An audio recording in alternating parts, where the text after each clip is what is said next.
ఎంత సత్యమో, కులమున్న దేవతలు ఉన్నారనే మాట ఎంత సత్యమో, ఉన్నారో లేదని పక్కన పెడితే ఆ దేవతలు ఏ దేశంలో కాదు మా భక్తులలో బాధించింది మాత్రం డాక్టర్ బాబాసాహెబ్ అంబేద్కర్ అనే విషయాన్ని గుర్తు చేస్తా ఉన్నాం. సోదరులారా, ఏ దేవుడు ఏం చేసినా పక్కన పెడితే అంబేద్కర్ అంటే మన దేవుడు కదా. ఆ అంబేద్కర్ అనే మహానుభావుడు రాజ్యాంగం రాష్ట్రుడి కదా.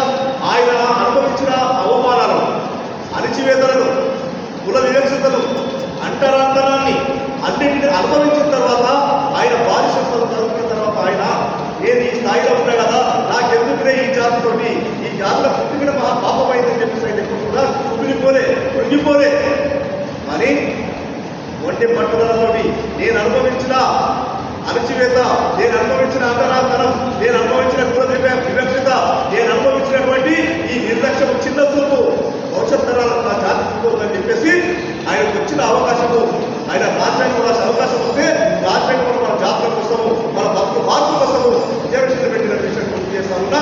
ఆ రిజర్వేషన్ వల్లనే ఈ వేదిక మీద ఉంది మనం మాట్లాడుతున్న విషయం కూడా మీకు గుర్తు చేస్తాం. మేము ఎస్సీలో అయ్యా అంటారు. అరే ఎస్సీలలో 4 రకాలు ఉన్నాయి కదా, అట్లా ఏ రకం అంటే అర్జెంట్ భయ్యా. అర్జెంట్ అంటే ఎవరు?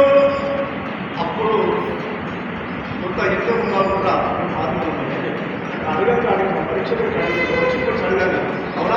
అప్పుడు మేము పాల్గొనలేదు.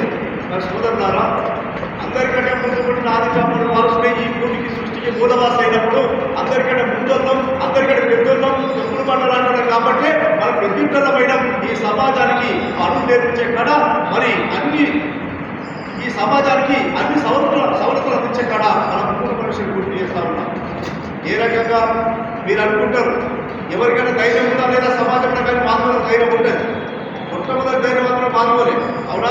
మన తాత ఆదిచామానికి ఎంత ధైర్యం ఉంటుంది?